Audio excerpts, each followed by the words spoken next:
तो कल्पना कीजिए कि किसी बहुत बड़ी ई कॉमर्स वेबसाइट पर ना साल की सबसे बड़ी सेल चल रही है और रात के ठीक 12 बजे हैं। हाँ, और उसी एक सेकंड में पूरे देश से लाखों लोग किसी एक खास स्मार्टफोन के उस बाय नाउ बटन पर मतलब खरीदने के लिए क्लिक कर रहे होते हैं। बिल्कुल।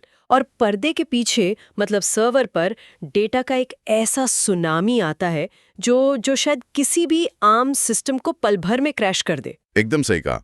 अगर सिस्टम एक माइक्रोसेकंड के लिए भी चूका या मान लीजिए इन्वेंट्री का हिसाब थोड़ा भी बिगड़ा तो कंपनी को सीधा करोड़ों का नुकसान होगा। हाँ, और ब्रांड की साख तो अलग मिट्टी में मिल जाएगी।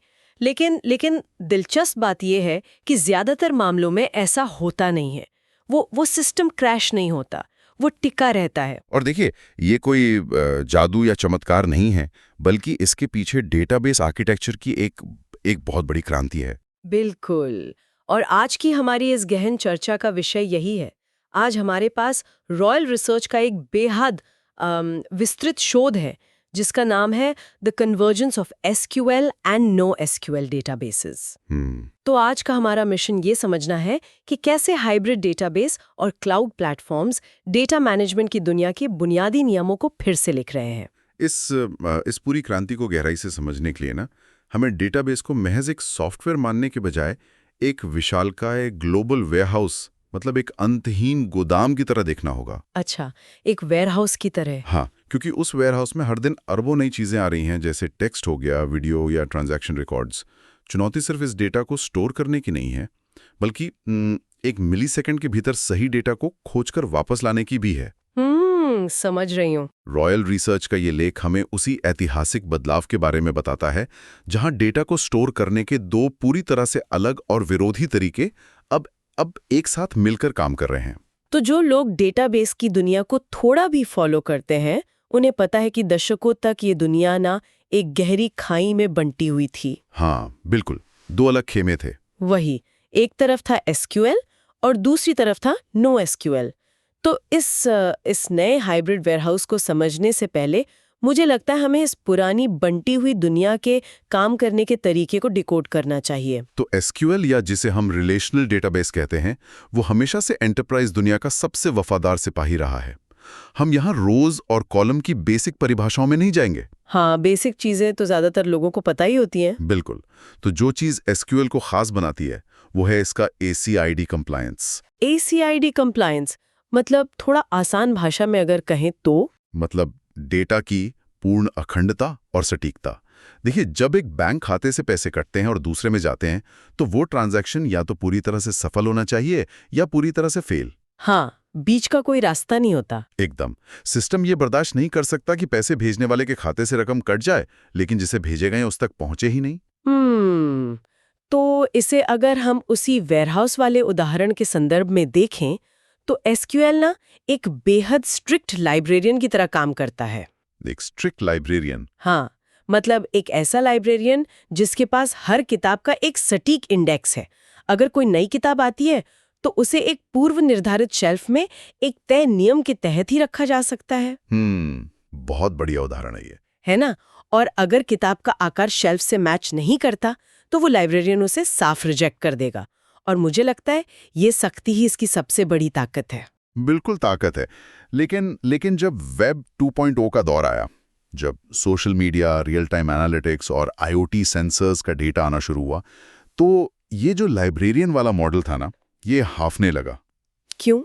डेटा बहुत ज्यादा हो गया था इसलिए? सिर्फ ज्यादा नहीं, बल्कि ये नया डेटा स्ट्रक्चर्ड नहीं था।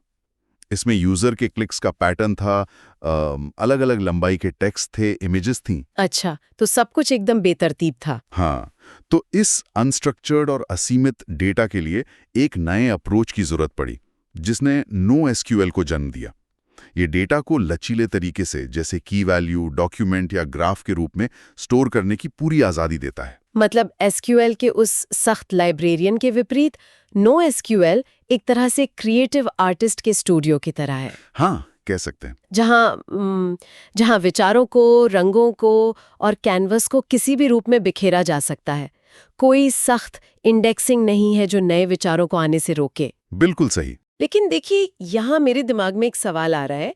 जो शायद बहुत से सुनने वालों को भी परेशान कर सकता है। हाँ, बताइए। अगर एसक्यूएल इतना ही भरोसेमंद था और आधी सदी से पूरी दुनिया की इकोनॉमी को चला ही रहा था, तो क्या इंजीनियर बस एसक्यूएल को ही थोड़ा और लचीला नहीं बना सकते थे?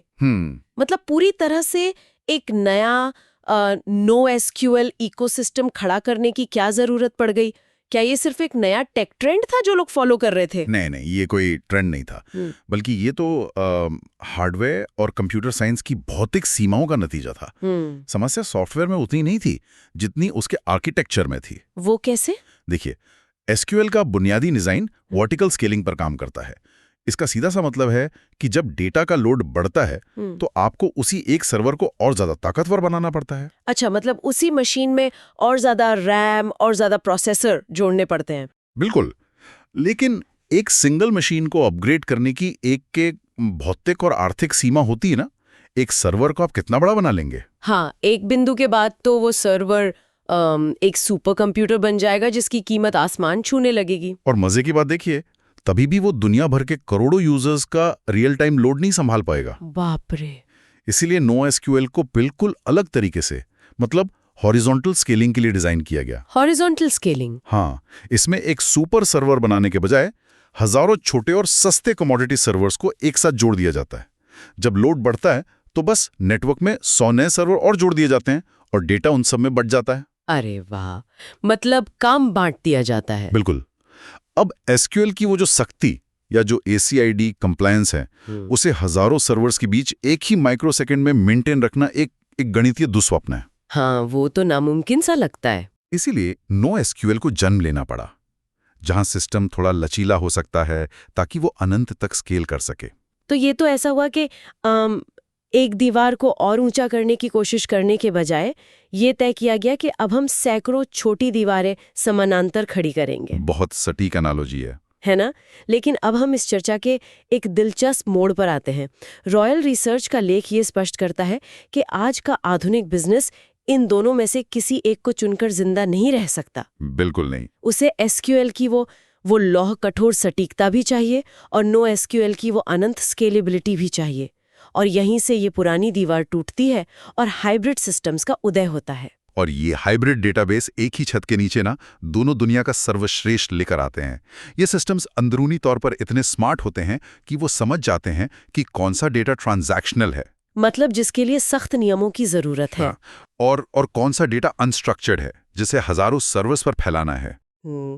तो अगर हम उसी ई-कॉमर्स सेल वाले उदाहरण पर वापस चलें, जब कोई यूजर उस प्लेटफॉर्म पर होता है तो वो सिर्फ एक काम नहीं कर रहा होता, बैकग्राउंड में तो एक साथ कई अलग अलग प्रोसेस चल रहे होते हैं ना। बिल्कुल। और उस एक माइक्रो सेकेंड को अगर हम डिकोड करें तो जब यूजर चेकआउट कर रहा है और पेमेंट गेटवे से पैसे कट रहे हैं तो वो डेटा सीधे एसक्यूएल इंजन में जा रहा है। हाँ, क्योंकि वहां कोई गलती नहीं हो सकती। सही।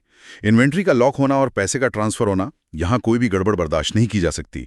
लेकिन उसी सेकंड वो वेबसाइट यूजर को यह भी दिखा रही है कि जिन लोगों ने ये फोन खरीदा उन्होंने ये हेडफोन भी खरीदा। अरे हाँ, वो रिकमेंडेशन वाला सेक्शन। बिल्कुल।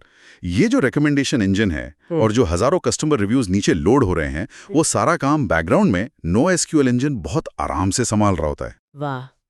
इसे अगर मैं एक कॉर्पोरेट ऑफिस की तरह सोचूं, मतलब एक ही ऑफिस में एक बेहद सख्त अकाउंटेंट बैठा है जिसे हर एक पैसे का सटीक हिसाब चाहिए, और उसी के बगल में एक पूरी तरह से क्रिएटिव मार्केटिंग टीम बैठी है जो हर दिन नए और अजीबोगरीब आइडियाज पर काम कर रही है। हाँ, बिल्कुल ऐसा ही है।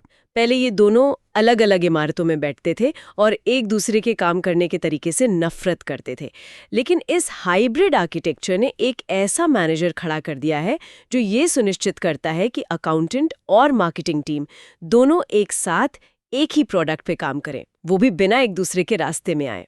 और यही तालमेल ना आज के आधुनिक डेटा मैनेजमेंट की रीढ़ है।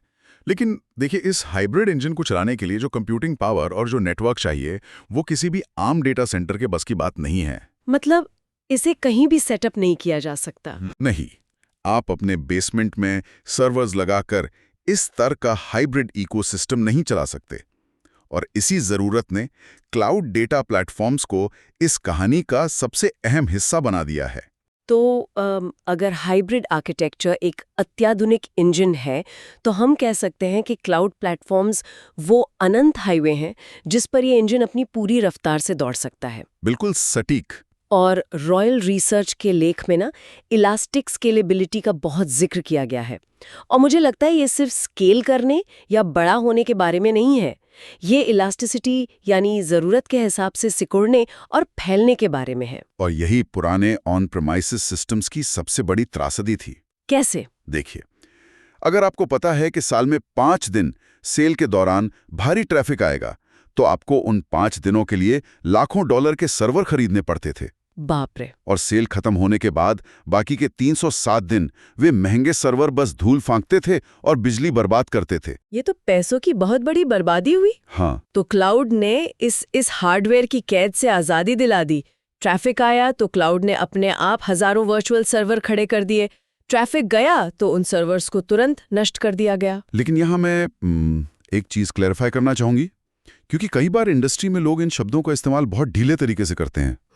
कौन से शब्दों का? यही कि क्या अपना डेटा AWS या Azure जैसे क्लाउड पर माइग्रेट करने का मतलब ये है कि वो अपने आप हाइब्रिड बन गया, या फिर क्लाउड और हाइब्रिड सिस्टम दो बिल्कुल अलग-अलग चीजें हैं जो बस एक साथ बहुत अच्छी तरह काम करती हैं। ये एक बहुत बड़ा भ्रम है जिसे दूर करना बहुत आवश्यक है।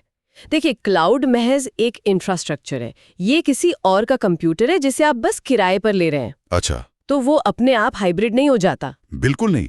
आप चाहें तो क्लाउड पर 20 साल पुराना सिंगल नोड वाला SQL डेटाबेस भी चला सकते हैं। वो हाइब्रिड नहीं कहलाएगा। हाइब्रिड स्ट्रक्चरल डिजाइन है। ये डेटा को प्रोसेस करने का एक तरीका है। क्लाउड केवल वो माध्यम है जो इस जटिल हाइब्रिड डिजाइन को लागू करना आसान बनाता है। अच्छा, मतलब क्लाउड सिर्फ उसे मुमकिन बनाता है। हाँ, क्योंकि क्लाउड के पास नेटवर्किंग टूल्स होते हैं, लोड बैलेंसर्स और मैनेज सर्विसेज होती हैं, जो हाइब्रिड सिस्टम के SQL और नो SQL हिस्सों को आपस में बिना किसी रुकावट या लेटेंसी के बात करने देती हैं। वाकई।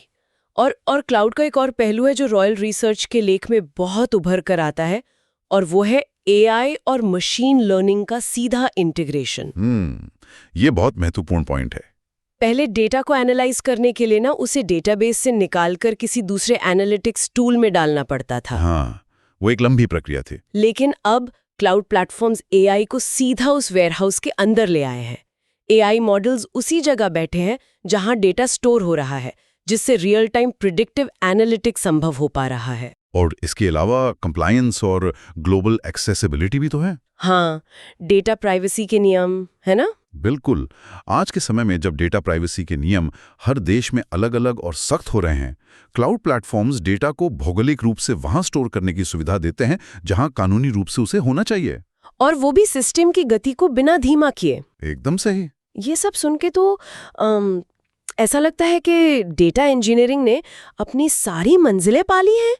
मतलब सब कुछ कितना परफेक्ट लग रहा है।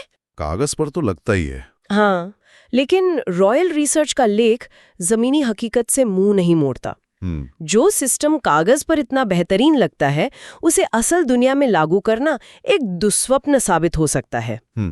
और मुझे लगता है सबसे बड़ी बाधा है माइग्रेशन। हाँ, माइग्रेशन एक बहुत बड़ा सिरदर्द है। किसी नए स्टार्टअप के लिए हाइब्रिड क्लाउड सिस्टम बनाना आसान है क्योंकि वे शून्य से शुरुआत कर रहे हैं। बिल्कुल, उनके पास तो कोई पुराना बैगेज नहीं है। लेकिन जरा सोचिए किसी बड़े अस्पताल या किसी नेशनल बैंक के बारे में, जिनका सिस्टम पिछले 30 सालों से एक ही पुराने लेगेसी मेन फ्रेम पर चल रहा है। बाप रे, 30 साल पुराना सिस्टम। हाँ, उनके बिजनेस के सारे नियम, उनकी सारी लॉजिक उन पुराने SQL के स्टोर्ड प्रोसीजर्स में गहराई तक गुथी हुई है। तो उस पुराने डेटाबेस को नए हाइब्रिड क्लाउड वातावरण में ले जाना ऐसा तो नहीं है कि आपने बस एक पेन ड्राइव से डेटा कॉपी किया और दूसरी जगह पेस्ट कर दिया। बिल्कुल नहीं, ये बहुत रिस्की है। ये तो मुझे ऐसा लग रहा है जैसे आसमान में 35,000 फीट की ऊंचाई पर उड़ते हुए एक हवाई जहाज का इंजन बदलना। बहुत ही सटीक उदाहरण है। आप बैंक के ऑपरेशंस को माइग्रेशन के नाम पर एक हफ्ते के लिए बंद भी तो नहीं कर सकते। एकदम नहीं। आपको दोनों सिस्टम्स मतलब पुराना लेगेसी और नए हाइब्रिड को हफ्तों या महीनों तक समानांतर चलाना पड़ता है। अच्छा, दोनों एक साथ चलते हैं। हाँ, और डेटा को रियल टाइम में सिंक करना पड़ता है। ये सुनिश्चित करना पड़ता है कि कोई भी जानकारी रास्ते में गायब न हो जाए। इसके लिए अत्यधिक कुशल डेटा आर्किटेक्ट्स की फौज चाहिए होती है। तो हाइब्रिड सिस्टम्स की जटिलता अपने आप में एक बहुत बड़ी चुनौती है। एक और चुनौती है जो मुझे थोड़ा विरोधाभासी लगती है। कैसी चुनौती? देखिए, लेख में एक तरफ कहा गया है कि क्लाउड कॉस्ट एफिशिएंट है क्योंकि आपको खाली पड़े सर्वर्स के लिए भुगतान नहीं करना पड़ता। हाँ, लेकिन दूसरी तरफ कॉस्ट मैनेजमेंट को इस पूरी प्रक्रिया की सबसे बड़ी चुनौती बताया गया है। तो सच क्या है? क्या हाइब्रिड क्लाउड असल में कंपनियों के पैसे बचाता है या ये सिर्फ पैसे खर्च करने का तरीका बदल देता है? ये विरोधाभास नहीं है, बल्कि क्लाउड के आर्थिक मॉडल की सच्चाई है। ये ना कैपिटल एक्सपेंडिचर से ऑपरेशनल एक्सपेंडिचर की ओर एक शिफ्ट है। मतलब शुरुआत में पैसा नहीं लगाना पड़ता। बिल्कुल। शुरुआत में आपको हार्डवेयर पर करोड़ों का निवेश नहीं करना पड़ता, तो लागत कम लगती है। लेकिन क्लाउड बिल्कुल एक टैक्सी के मीटर की तरह काम करता है।